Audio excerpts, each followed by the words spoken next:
আলাইকুম প্রিয় শিক্ষার্থী বন্ধুরা, মাইসেলফ টাইটের পক্ষ থেকে সবাইকে সালাম ও শুভেচ্ছা জানিয়ে শুরু করছি ওয়ার্ডপ্রেস সাইট ট্রান্সফার টিউটোরিয়ালের। আজকের টিউটোরিয়াল হচ্ছে আমরা কিভাবে একটি লোকাল সার্ভার, আমাদের যে লোকাল হোস্ট অথবা লোকাল সার্ভার থেকে আমরা একটি ওয়ার্ডপ্রেস সাইট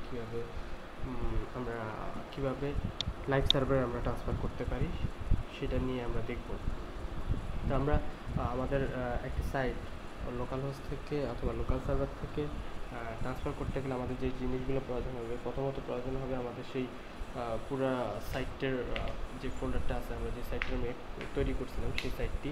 তারপর হচ্ছে আমাদের এই সাইটটি ডাটাবেসটি লাগবে। তো প্রথমে আমরা দেখি এই সাইটটির, আমি যে সাইটটি তৈরি করছিলাম সেই সাইটটির ফোল্ডারটি আমরা চিপ করব। আমি এইচটিএমএল ভিতরে গেলাম এবং সাইটটির নাম হচ্ছে wp-myself.it, আপনারা দেখতে পাচ্ছেন, এবং আমরা সেটাকে জিপ করে ফেলব। অবশ্যই জিপ করে তারপর আমরা সেটা আপলোড করব।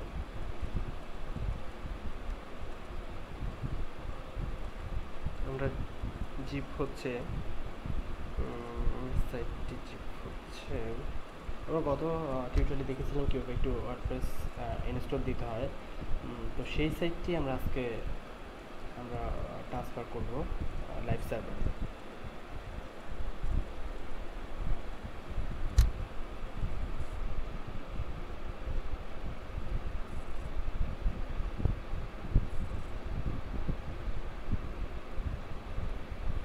তো হয়ে গেল আমাদের জিপ করা।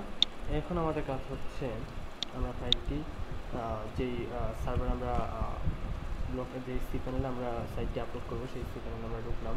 তারপর আমরা ফাইল ম্যানেজারে যাই। ফাইল ম্যানেজারে ঢোকার পরে আমরা একটা সাবডোমেনে, আপাতত আমরা একটা সাবডোমেনে এই সাইটটা আপলোড করবো। সেই সাইটে দেখি আমি মাইসেলফ নামে একটা সাবডোমেন করেছিলাম যেটা আমরা সাইটে আপলোড করবো। এখানে আমরা দেখি আপলোডে ক্লিক করলাম। আপলোডে ক্লিক করার পরে ব্রাউজ করে আমরা সেই সাইটে দিয়ে দিব। সাইটটি হচ্ছে ডেস্কটপ সার্ভার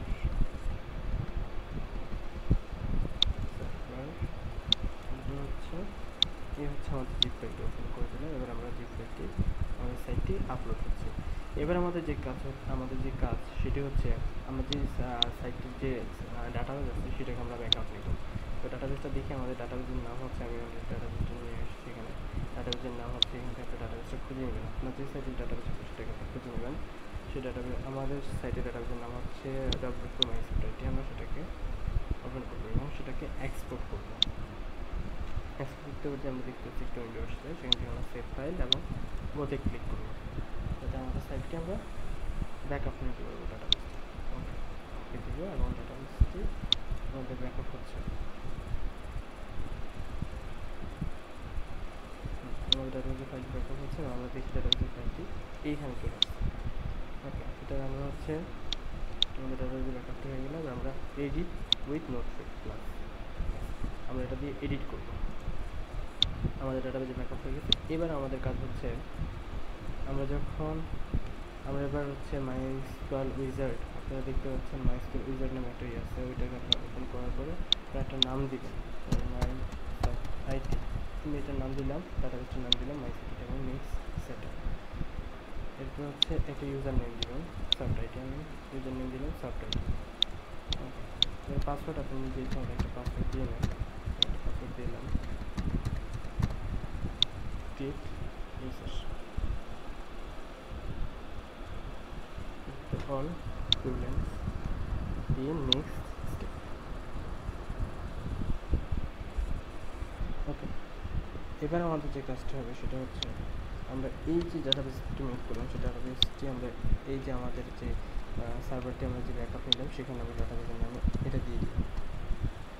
ঠিক আছে, আমাদের ডাটাবেসের নামটা চলে আসছে। অবশ্যই আমরা এই যে নামটি আমরা কপি করবো, কপি করার পর আমরা এখানে দিয়ে দিব ডাটাবেসের নামটি। এবার সেভ দিব। সেভ দেওয়ার পরে এবার আমাদের কাজ হচ্ছে আমাদের ফোল্ডারটি, আমাদের ফাইলটি কমপ্লিট হয়ে গেছে, আমরা সেটাকে রিলোড দিই। তারপরে এটাকে আমরা এক্সট্রাক্ট করি।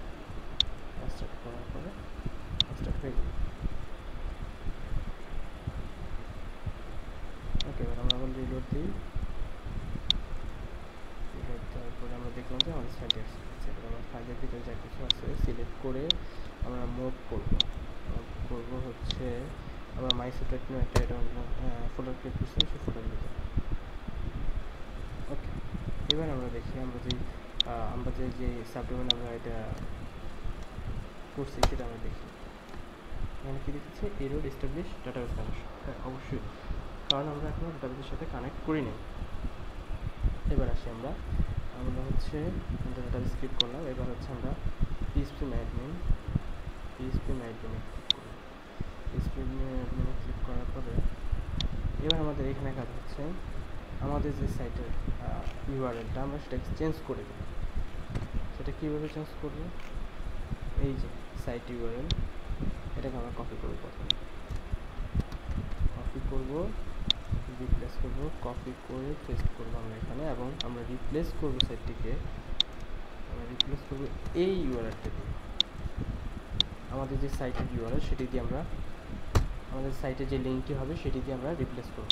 রিপ্লেস অল, এখানে 12টা আছে, রিপ্লেস করে দিলাম 0। রিপ্লেস করার পরে এবার আমরা সেভ করব ফাইলটি। সেভ করা হয়ে যাওয়ার পরে এবার আমরা PHP admin যাওয়ার পরে আমরা যে দেখলাম যে মাইসোটেটে আমাদের যে ডাটাবেসটি সেটিতে আমরা এটাকে ইম্পোর্ট করব। ইম্পোর্ট করার পরে ব্রাউজ করলাম। এবার হচ্ছে ডাউনলোডে আমরা দেখতে পাচ্ছিলাম তখন যে আমরা ডাটাবেসটি দেখতে পাচ্ছিলাম সেটি ডাউনলোড হয়েছে। এবার যে হচ্ছে আমাদের ডাটাবেসটি ওপেন করলাম। এবার আমরা ওতে ক্লিক করলাম।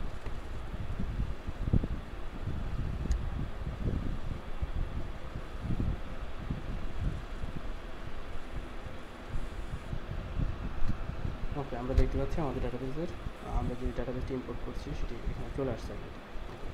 এবার আমরা দেখি আমরা যে লিঙ্কটি দিয়েছি সাইটের সেই লিঙ্কের ইউআরএলটি ঠিক আছে কিনা।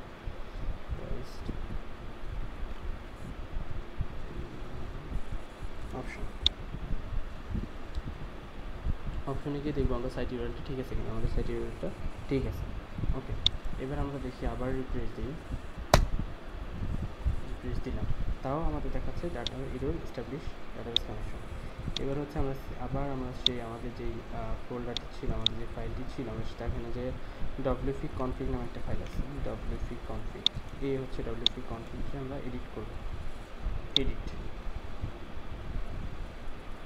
করব। আমাদের ডাটাবেসের নামটি কি ছিল? আমাদের ডাটাবেসের নামটি ছিল হচ্ছে ক্লিপিং মাইসাবটাইটেল। এখানে আমরা সেই ডাটাবেসের নামটি দিব, এবং আমরা যে ইউজার নেম ক্রিয়েট করছিলাম ডাটাবেসে PHP admin সেটি আমরা এখানে দিয়ে দেবো, রুটের জায়গা আমরা দিয়ে দেবো। এবং এখানে আমাদের যে পাসওয়ার্ডটি ছিল 1 2 3 4 5 6, আমি যে পাসওয়ার্ডটি দিয়েছিলাম সেই পাসওয়ার্ডটি দিয়ে দেবো, এবং আমরা সেট চেঞ্জ করে দেবো।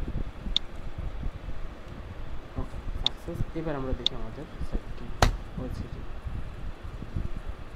হ্যাঁ, এবার আমরা দেখতে পাচ্ছি যে আমাদের সাইটটি হুবহু আমাদের সাইটে চলে আসছে। তো আজকে এই পর্যন্তই। সবাইকে সালাম শুভেচ্ছা জানিয়ে আজকের পর্ব এখানেই শেষ করছি। সবাই আল্লাহ হাফেজ।